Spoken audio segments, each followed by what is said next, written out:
কেন ইসলাম জেনার ব্যাপারে এত কঠোর অবস্থানে গেছে? কেন জেনার ব্যাপারে সবচেয়ে নির্মম এবং কঠোর শাস্তির কথা কোরআনে ইসলামে দণ্ডবিধিতে রাখা হয়েছে? কারণ মানব সভ্যতা এটা টিকিয়ে থাকার সম্পর্ক হলো পরিবার ব্যবস্থাপনা টিকে থাকার উপর।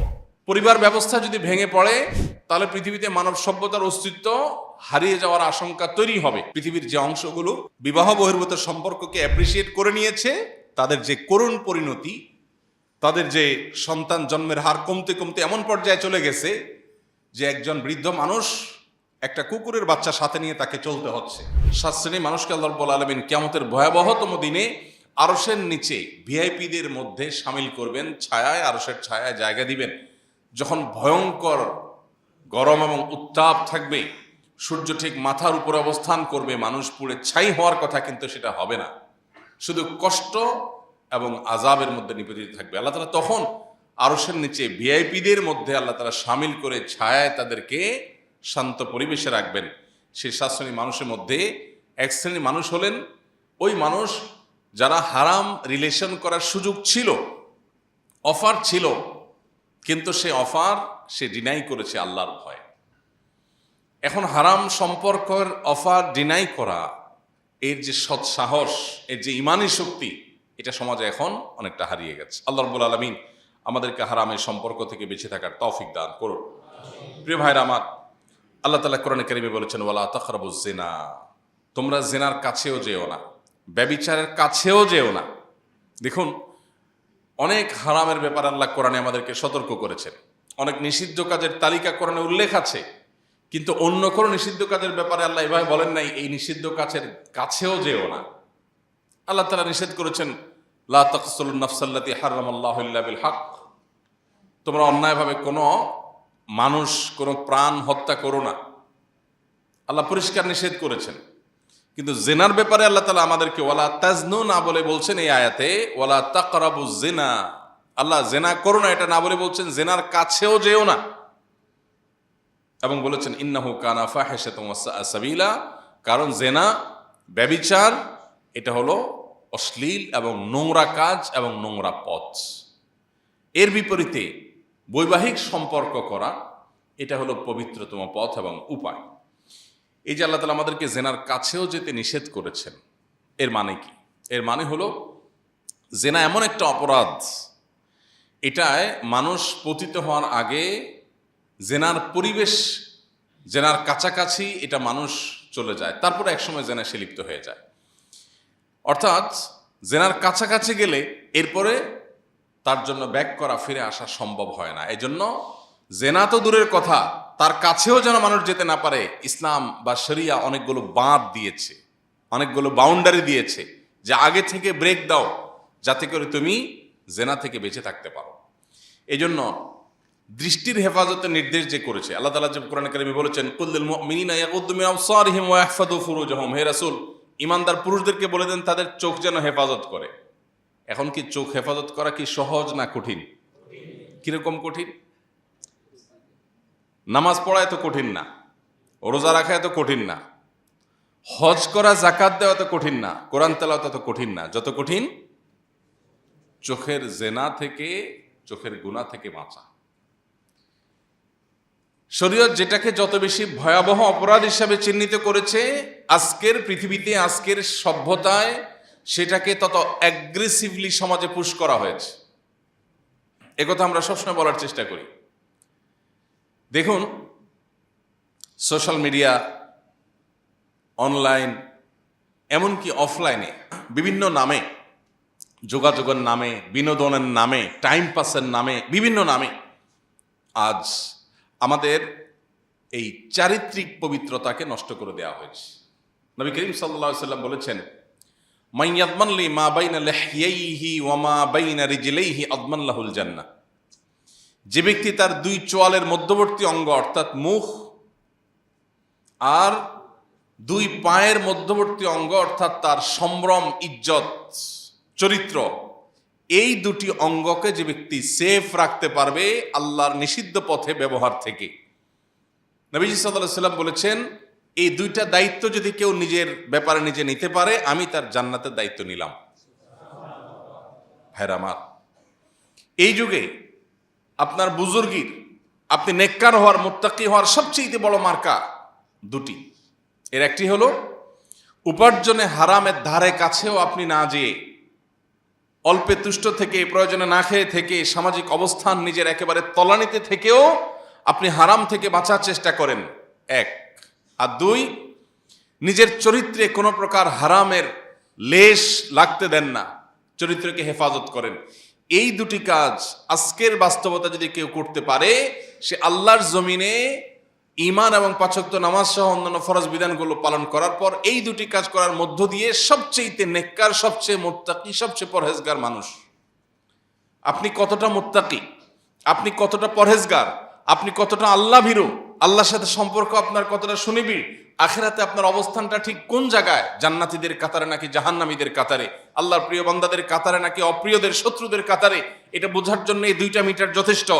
এক, হারাম উপার্জন আপনাকে টানে কিনা, আপনি হারাম থেকে বেঁচে থাকতে পারেন কিনা, সমাজে তথাকথিত সামাজিকতা, সামাজিক অবস্থান, তাল মিলানো, অন্য 10 জন যেভাবে চলে সেভাবে চলার বিপরীতে যদি আপনি চলতে চান, অনেক আল্লাহর বান্দা আছেন আলহামদুলিল্লাহ, তারা ব্যবসা করেন কিন্তু খুব ভালো লাক্সারিয়াস লাইফ লিড করতে পারেন না, কারণ অন্যদের মতো 2 নম্বরই করেন না, হারাম করেন না, মিথ্যা প্রতারণা যান না, যার কারণে তাদের বেচা কিনাও সেভাবে নাই।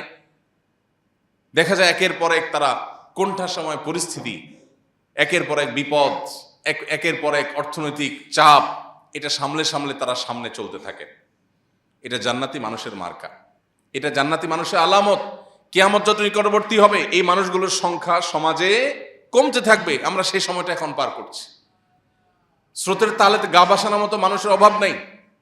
ব্যবসা করেন, হালাল হারাম বাজ বিচার নাই, লাখ লাখ কোটি কোটি টাকা কামাই করেন, মসজিদে এসে অনেক টাকা দিয়ে দেন, মাদ্রাসায় টাকা দিয়ে দেন, বড় টুপি বড় পাঞ্জাবি পরেন, সবাই হাজি সাহেব গাজী সাহেব জানে, কিন্তু সে জানে সে একজন অসৎ, সে হারাম উপার্জনকারী, সে আল্লাহর আদেশ নিষেধ লঙ্ঘনকারী। অন্যান্য জায়গায় সে ইবাদত বন্দেগীর মধ্য দিয়ে তার সে অপকর্মের উপরে প্রলেপ দেয়। এই প্রলেপ দিয়ে মানুষের চোখে ধুলি দেওয়া যায়, আল্লাহর খাতায় নেককার হওয়া যায় না। সামাজিকতা, তথাকথিত সামাজিক অবস্থান, আবার আল্লাহর সাথে ভালো সম্পর্ক, ইমানদার এবং মুত্তাকি হিসেবে নিজের অবস্থান, দুইটা সমান্তরালভাবে ধরে রাখতে পারবেন কোনোদিনই সম্ভব নয়। যে কোনো একটা আপনাকে ছাড়তেই হবে। সমাজ কি বলবে, এমনকি পরিবার কি বলবে, সবাই বলবে অসফল, ব্যর্থ, ব্যবসা করতে গিয়ে কিছু করতে পারে না, চাকরি করছে কিছু করতে পারে নাই, কেউ যাচবে না, পুষবে না, মসজিদ কমিটিতেও স্থান পাবেন না, মাদ্রাসার কমিটিতেও স্থান পাবেন না, মাহফিলও সভাপতি সেক্রেটারি জায়গা পাবেন না। কিন্তু এরপরও যদি আপনি বলেন আমি আমার রবকে অসন্তুষ্ট করব না, কারণ রবকে যারা অসন্তুষ্ট না করে থাকতে পারবে এরাই সফল হবে দুনিয়াতে এবং আখিরাতে। বাহ্যিক চমক, বাহ্যিক মর্যাদা কেউ লাভ করতে পারে, কিন্তু আল্লাহর অবাধ্যতার পথে গিয়ে কখনো মানুষ শান্তি পেতে পারে না। আর দ্বিতীয়ত হলো, কেউ যদি তার চরিত্রকে হেফাজত করতে পারে। কোনো যুবক তাহাজ্জুদ পড়ে প্রতিদিন, মুখে দাঁড়িয়ে আছে, কোরআনে কারীমের তেলাওয়াত করে, কোনো যুবক নিয়মিত আল্লাহর কাছে চোখের পানি ফেলে দোয়াও করে, কোনো যুবক মাশাআল্লাহ স্কুল কলেজে ইউনিভার্সিটিতে পড়ে আবার কোরআনে হিফজ করে ফেলেছে, অ্যারাবিক ল্যাঙ্গুয়েজের কোর্স করে ফেলেছে, শরিয়ার বিভিন্ন কোর্স কমপ্লিট করে ফেলেছে, মাশাআল্লাহ বেসিক ইসলাম জানে, মাশাআল্লাহ সে দাওয়াতের কাজ করে। এইটা যতটা অ্যাপ্রিসিয়েটেবল, এটাকে যতটা বাহবা দেওয়ার যোগ্য, তার চাইতে এই কোনো কাজ না করে শুধু মৌলিক ফরজ কাজগুলো করার পাশাপাশি তার চরিত্রকে বাঁচানোর সংগ্রামে সে যদি বিজয়ী হয়, সেটা হবে সবচেয়ে বেশি অ্যাপ্রিসিয়েট করার মতো। আল্লাহ রাব্বুল আলামিন এই যে দুটি বিষয়, এক হলো উপার্জনে সততা, এটা থেকে এটাকে রক্ষা করবার জন্য যে সংগ্রাম সেটা, আর আরেকটা হলো আমার চরিত্রে কোনো কালিমা আমি লাগতে দেব না। চরিত্রে কালিমা লাগা মানে জেনা সরাসরি না। চোখের জেনা করলে নবীজি বলেছেন জেনাল আইনে আন নাজর ওয়া জেনাল ইয়াদি আল বাতশ। চোখের জেনা হলো চোখ দিয়ে দেখা। চোখের জেনা থেকে বাঁচার জন্য আপনি কি উদ্যোগ নিয়েছেন? কিয়ামতের ময়দানে আল্লাহর কাছে হয়তো জবাবদিহি করার লাগবে আমাদের, যে আমরা কি উদ্যোগ নিয়েছি। অনেক তরুণ, আজকে এক তরুণের প্রশ্ন দেখছিলাম যে বলছে, ভাই আমি স্মার্টফোন ছেড়ে বাটন ফোনে চলে আসছি শুধু চোখের গুনাহ থেকে বাঁচার জন্য। একটা বিশাল জগতের সাথে ডিসকানেক্টেড হয়ে গেছি, বিশাল একটা জগৎকে আমি ডিনাই করে দিয়েছি। বন্ধুত্বের বিশাল যে অনলাইনে বিশাল যে জগৎ, এই জগৎকে আমি না করে দিয়েছি। কেন? শুধু আমার চরিত্রটাকে হেফাজত করবার জন্য। এই মানুষগুলো এরাই হলো জান্নাতি মানুষ। আল্লাহ তাআলা আমাদেরকে সেই কাতারে দাঁড়াবার তৌফিক দান করুন। প্রিয় ভাইরা আমার, তো নবী রাসূলগণ যে সমস্ত বিষয়ে মানুষকে নিষেধ করেন সেগুলো যারা মানে, সমাজের চোখে তারা সেকেলে হতে পারে চূড়ান্ত এবং শেষ হাসি। দুনিয়াতেও তারা হাসবে, আখিরাতেও তারা হাসবে ইনশাআল্লাহ। আল্লাহ আমাদের সেই কাতারে দাঁড়াবার তৌফিক দান করুন। এই কাতারে যাওয়ার জন্য হিম্মত লাগে। সমাজের স্রোতের বিপরীতে চলা সহজ কাজ না। স্রোতের তালে সবাই গা ভাসাতে পারে। বেশিরভাগ তরুণরাই তাদের হারাম সম্পর্কের সঙ্গী আছে। এই জিনিসগুলোকে দোষের বিষয় মনে করা হয় না। পশ্চিমারা, ইউরোপিয়ানরা, আমেরিকানরা এবং উন্নত দেশগুলো তাদের কালচারগুলোকে আমাদের সমাজে নানাভাবে পুশ করেছে। তারা যত না পুশ করেছে, এর চেয়ে বেশি তাদের যে সমস্ত দালাল চক্র আছে, এই সমস্ত দালাল চক্র আমাদের সমাজটাকে তারা নোংরামি দিয়ে পরিপূর্ণ করেছে। আপনারা বিভিন্ন পণ্য কিনেন, বাসায় টাকা দিয়ে, নিজের পকেটের টাকা দিয়ে কিনে নিয়ে যান। যারা শুধু পণ্য বিক্রি করতে আসে নাই, পাশাপাশি বেহায়াই এর বিস্তার আমাদের সমাজে ঘটাতে এসেছে। এর ফলশ্রুতিতে যে সমাজে 20-30 বছর আগে মানুষের কাছে অবৈধ সম্পর্কের কথা উল্লেখ করাটা দোষণীয় ছিল, সেই সমাজে এখন অবলীলায় নিজের জিএফ, বিএফ, গার্লফ্রেন্ড, বয়ফ্রেন্ড এরকম জঘন্য জেনার কথা সে ঘোষণা দিচ্ছে, জেনার সঙ্গীর কথা সে ঘোষণা দিচ্ছে, কোনো বিহিত নাই এবং এটা নিয়ে তেমন কোনো অপরাধ বোধ নাই। একটা সমাজ থেকে অপরাধ বোধ উঠে যাওয়ার মতো আরেকটা খারাপ জিনিস হতে পারে না। ভাইরা আমার, এখন ভালো খারাপের একটা সংজ্ঞা আজকের এই লজিক পাগল দুনিয়াতে, এমনকি আমাদের সমাজে মুসলমানদের সন্তানরা অনেকে ভালো খারাপের সংজ্ঞা বানিয়ে নিয়েছে যে আপনি যদি কারোর কোনো ক্ষতি না করেন তাহলে এটা কোনো খারাপ কিছু না, আপনি কারোর ক্ষতি করলে সেটা খারাপ। ভালো খারাপের এই যে সংজ্ঞা, এটা হলো মস্তিষ্ক প্রসূত কিংবা শয়তানের আমদানি করা সংজ্ঞা। আর একজন মুসলমানের কাছে ভালো খারাপের সংজ্ঞা হলো আল্লাহ এবং তার রাসূল যেটা করতে বলেছেন সেটা ভালো, আল্লাহ এবং তার রাসূল যেটা করতে নিষেধ করেছেন সেটা খারাপ। এই যে আল্লাহ এবং তার রাসূল যেটা নিষেধ করেছেন সেটা খারাপ, সেই খারাপটা আসলে খারাপ হওয়ার কোনো লজিক্যাল গ্রাউন্ড যদি আমার কাছে নাও থাকে, তারপরে সেটা খারাপ। এটা হলো ঈমানের দাবি।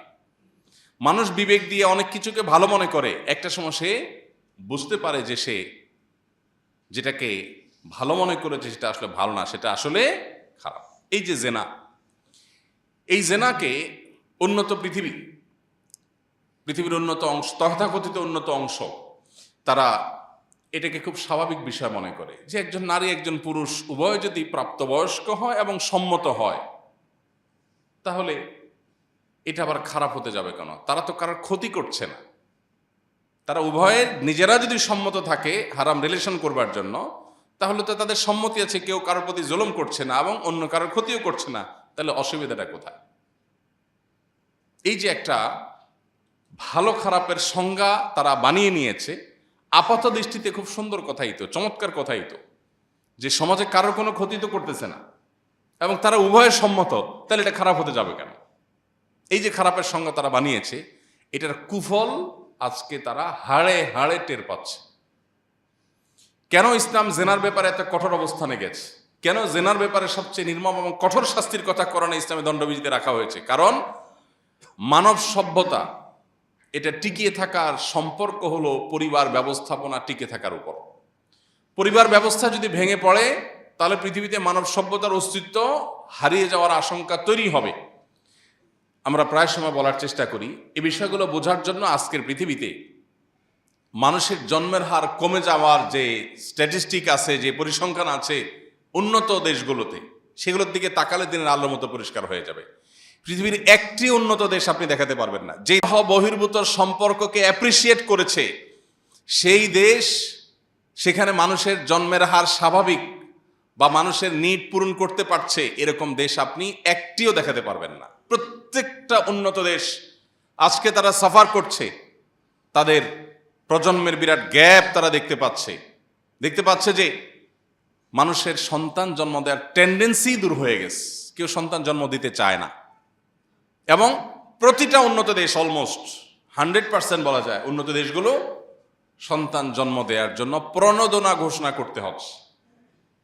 একটি দেশও বাদ নাই, অলমোস্ট প্রণোদনা দিতে হচ্ছে যে কোনো মা বাবা সন্তান নিলেই সরকারের পক্ষ থেকে মাসে মাসে ভাতা পাবে, টাকা পাবে। যে দেশে একসময় জন্ম নিয়ন্ত্রণ করার জন্য চাপ দেওয়া হয়েছে, সেই দেশগুলো এখন সন্তান জন্ম দেওয়ার জন্য চাপ দিচ্ছে, কিন্তু লাভ হচ্ছে না। কারণ আল্লাহ রাব্বুল আলামিন এই যে বৈবাহিক ব্যবস্থাপনার মধ্য দিয়ে, যে স্বাভাবিক সম্পর্কের মধ্য দিয়ে যে মানুষের জন্মের হার পৃথিবীতে স্বাভাবিক রাখেন, এই জায়গাটাতে যখনই মানুষ বিবাহের বাহিরে, বিবাহ ছাড়া যখন সম্পর্কে যাবে, তখন সেটা থাকবে না। কারণ বিবাহের ছাড়া যে সম্পর্ক হয়, সে সম্পর্কে শুধু ভোগটাই মুখ্য থাকে, সেখানে তথাকথিত ভালোবাসা থাকে না। যেটাকে নাম দিয়েছে ভালোবাসা, ওইটা হলো সবচাইতে বড় 2 নম্বরই। এইটা যদি ভালোবাসা হয়, তাহলে প্রতারণা জিনিসটা কি? ভাইরা আমার, কেন আল্লাহ রাব্বুল আলামিন বৈবাহিক সম্পর্ককে অ্যাপ্রিসিয়েট করেছেন এবং বিবাহ বহির্ভূত সম্পর্ককে আল্লাহ নিষেধ করেছেন? আজ পৃথিবীর যে অংশগুলো বিবাহ বহির্ভূত সম্পর্ককে অ্যাপ্রিসিয়েট করে নিয়েছে, তাদের যে করুণ পরিণতি, তাদের যে সন্তান জন্মের হার কমতে কমতে এমন পর্যায়ে চলে গেছে যে একজন বৃদ্ধ মানুষ একটা কুকুরের বাচ্চা সাথে নিয়ে তাকে চলতে হচ্ছে। নিজের নাতি বা নাতনিকে সাথে নিয়ে চলার মতো, আনন্দ করার মতো সময় বা সুযোগ তারা পাচ্ছে না। পৃথিবীর কোন দেশে, উন্নত কোন দেশে এই চিত্রের বিকল্প চিত্র আছে, ভিন্ন চিত্র আছে? মুসলমানরা বা পৃথিবীতে যারা পরিবার ব্যবস্থাপনাকে অ্যাপ্রিসিয়েট করে, এ হারাম রিলেশনকে যারা না বলে, এখনো পর্যন্ত তাদের মুরব্বীরা নাতি নাতনি নিয়ে আনন্দ ফুর্তি বা বৃদ্ধ বয়সের সময়গুলো কাটাতে পারেন। উন্নত দেশগুলোতে এটা স্বপ্নেও কল্পনা করা যায় না। সব মুরব্বীদের হাতেই, সব বুড়াদের হাতেই একটা করে কুকুরের বাচ্চা, কারণ মানুষের বাচ্চা তাদের কপালে জোটে না।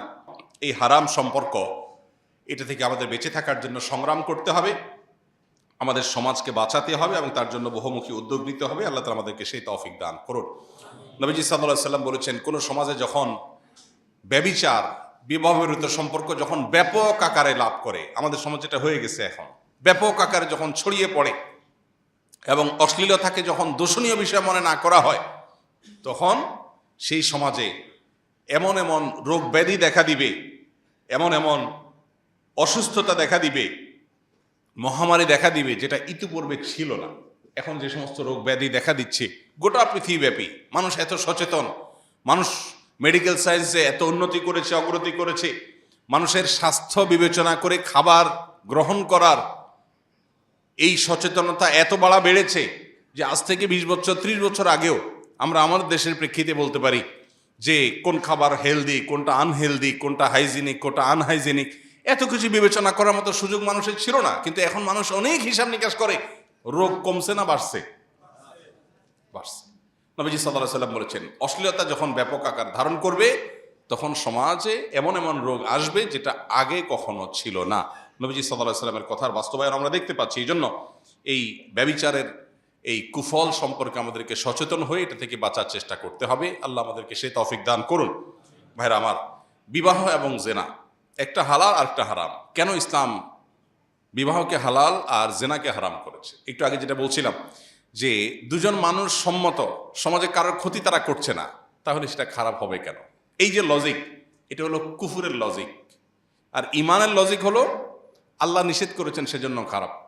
সব খারাপ আমি এখন দেখব না, খোলা চোখে দেখতে পারি না।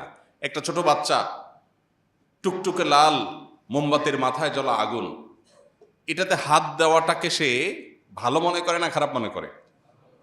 2 বছরের একটা বাচ্চা টকটকে লাল আগুন নাচানাচি করছে মোমবাতির মাথায়, এটা ধরতে সে ভালো মনে করে না খারাপ মনে করে? সে যদি এখানে হাত দেয়, সে কি কারো কোনো ক্ষতি করলো? কোনো ক্ষতি করলো না। আমার হাত আমি দিলাম, পড়লে আমারটা পড়বে, আমি তো কারো ক্ষতি করি নাই। মা বাপ তাকে বাঁচাবার চেষ্টা করে। বাচ্চা কি করে? বাচ্চা কাঁদে। কি কাঁদে? তার কাঁদার যে ভাষা, সেটার যদি রিয়েল ট্রান্সলেশন করা যেত, সত্যিকার অনুবাদ করা যেত, তাহলে মনে হতো বাচ্চা বলতে চাচ্ছে যে বাবাকে, মাকে, তোমরা আমার সাথে শত্রুতাটা কেন করতেছো? এত সুন্দর টুকটুকে আগুন, এটা ধরতে দাও, তোমাদের অসুবিধাটা কোথায়? আমি তো কারোর ক্ষতি করছি না। কিন্তু বাবা মা তাকে ধরতে দেয় না, যত কান্নাকাটি করে তাকে ধরতে দেয় না। তার লাভে না ক্ষতিতে? তার কল্যাণে। আল্লাহ রাব্বুল আলামিন অনেক কিছু আমাদেরকে নিষেধ করেন যেটা হয়তো ক্ষতি আমরা বুঝি না। পশ্চিমারা পরিবার ব্যবস্থাপনা ধ্বংস করে ফেলেছে, বিবাহ বিরোধী সম্পর্ককে অ্যাপ্রিসিয়েটকে বলছে সমস্যা কি, দুজন মানুষ রাজি, কারো তো ক্ষতি করছে না। এখন তারা টের পাচ্ছে এটার কারণে যে কুফল হয়েছে, এখন টাকা পয়সা দিয়েও আর সন্তান জন্মের হার স্বাভাবিক করতে পারছে না। বাহির থেকে রিফিউজি এনে, বিদেশিদেরকে টেনে এনে নিয়ে তারপরে তাদের দেশ চালাইতে হচ্ছে। অনেক উন্নত দেশ আছে, আমাদের দেশ থেকে স্টুডেন্ট ভিসার হার 98%-এরও বেশি। অস্ট্রেলিয়া এম্বাসি বাংলাদেশ থেকে স্টুডেন্ট ভিসা ইস্যু করার হার 95%, 8%-এরও বেশি। তার মানে কেউ দাঁড়ালে ফেরত দেয় না। ইয়াং পোলাপান, মেধাবী পোলাপান টার্গেট করে, তাদের দেশে দরকার। ভাইরা আমার, আল্লাহ রাব্বুল আলামিন হারাম যেটাকে ঘোষণা করেছেন সেটা আমাদের বুঝে আসলেও হারাম, না বুঝে আসলেও সেটা অকল্যাণকর এবং হারাম। অতএব সেটা থেকে বেঁচে থাকতে হবে। একটা সহজ জিনিস আমাদের খুব সহজে বুঝে আসবে, ছোট জিনিস, সেটা হলো বৈবাহিক সম্পর্ক যখন হয় তখন দুইটা পরিবারের মধ্যে কি থাকে, একটা বন্ধন থাকে এবং সামাজিক একটা কমিটমেন্ট সেখানে তৈরি হয়। যখন লিখিত পঠিত হয়, খুতবা হয়, আকদ হয়, বৈধ সম্পর্ক হয়, সে সম্পর্কে উভয় পক্ষের মধ্যে একটা দায়বদ্ধতা চলে আসে, কারণ এখানে দুইটা সমাজ, দুইটা পরিবার জড়িত হয়ে যায়। কিন্তু হারাম রিলেশন এর কোনোটা থাকে? পরিবার তো দূরের কথা, সমাজ তো দূরের কথা, বাবা মার সম্মতিও তো সেখানে ইম্পর্টেন্ট থাকে না। ফলে কি হয়, সেখানে জুলুমের সম্ভাবনা বেড়ে যায়। কারণ এই সম্পর্কটা তো আসলে শারীরিক টানে, এটা নিছকই ভোগের সম্পর্ক। যার কারণে আমাদের দেশে যত অকারেন্স পাবেন, এই রিলেশন সংশ্লিষ্ট যত অকারেন্স পাবেন, তার যদি 90%-এরও বেশি সমস্যা আপনি খোঁজেন, দেখতে পাবেন এই অবৈধ সম্পর্কের মধ্যে আছে। যত আত্মহত্যা, যত পরিবার ভেঙে পড়া, যত ছেলেদেরকে অসহায় এতিম বাচ্চাদেরকে এতিম করে দেওয়া, ছেলে মেয়েদেরকে এতিম করে দেওয়া, এবং যত মাদকাসক্তি, যত খুন খারাপি এই অবৈধ সম্পর্ককে ঘিরে হয়, এর বিপরীতে অন্য আরেকটা জিনিস আপনি দেখতে পাবেন না, সামাজিক ব্যাধি, যেটার ফলে এতগুলো অপরাধ হয়। বাবা মার অবাধ্যতা, আত্মহত্যা, মাদকাসক্তি, খুন খারাপি, হেন কোনো অপরাধ নাই যে অপরাধ এই অবৈধ সম্পর্ককে ঘিরে হয় না। বৈবাহিক সম্পর্কে একটা মেয়ে একটা ছেলের কাছে, একটা ছেলের দ্বারা নির্যাতিত হতে পারে, স্বামী নির্যাতন করে হতে পারে, আবার বিপরীত দিক থেকেও হতে পারে। কিন্তু এটার যে রেশিও, স্বামী স্ত্রী পরস্পর প্রতি জুলুম করে বা স্বামী স্ত্রীর প্রতি জুলুম করে, এটার রেশিও আর অবৈধ সম্পর্ক, বিবাহ বহির্ভূত সম্পর্ক করতে গিয়ে যে জুলুম করে, প্রতারণা করে, এই দুটাকে আমরা যদি পার্থক্য করি তো দেখা যাবে দিনের আলোর মতো পরিষ্কার যে অবৈধ সম্পর্কে প্রতারণার পরিমাণ বেশি না কম? শুধু বেশি। যারা এগুলোর সাথে সংশ্লিষ্ট হয় এদের জীবনে ছ্যাঁকা খেতে খেতে খেতে খেতে একটা পর্যায়ে বিয়ে করা স্বাদই জীবন থেকে উঠে যায়। আল্লাহ রাব্বুল আলামিন হারামে আরাম রাখেননি। এটা আমরা হয়তো মুখে স্বীকার করি, কিন্তু সেটা আমাদের বাস্তব জীবনে খুব বেশি আমল করার সুযোগ হয় না। আল্লাহ রাব্বুল আলামিন আমাদেরকে পবিত্র জীবন যাপন করার তৌফিক দান করুন। অপবিত্রতা এবং নোংরামি থেকে আল্লাহ তাআলা আমাদেরকে হেফাজত করুন। আমাদের সন্তানদের চরিত্রকে আল্লাহ তাআলা হেফাজত করুন। সন্তানদের চরিত্রকে হেফাজত করবার জন্য অভিভাবকদের কর্তব্য হলো দ্রুততার সাথে তাদের বিয়ের উপযুক্ত হওয়ার পর যত তাড়াতাড়ি সম্ভব তাদের বিবাহ দেওয়ার ব্যবস্থা করা, এবং তরুণদের দায়িত্ব হলো যে ফিতনার সব জায়গা থেকে নিজেকে বাঁচিয়ে রাখার জন্য সংগ্রাম করার চেষ্টা করা। আল্লাহ আমাদের সবাইকে তৌফিক দান করুন। সবাই চেষ্টা করবো তো ইনশাআল্লাহ। ভাইরা আমার, আখিরি জামানাতে যে সমস্ত ফিতনাগুলো সবচেয়ে ব্যাপক আকার ধারণ করবে, এর মধ্যে অন্যতম হলো এই জেনা এবং ব্যভিচার এবং বিবাহ বহির্ভূত সম্পর্ক।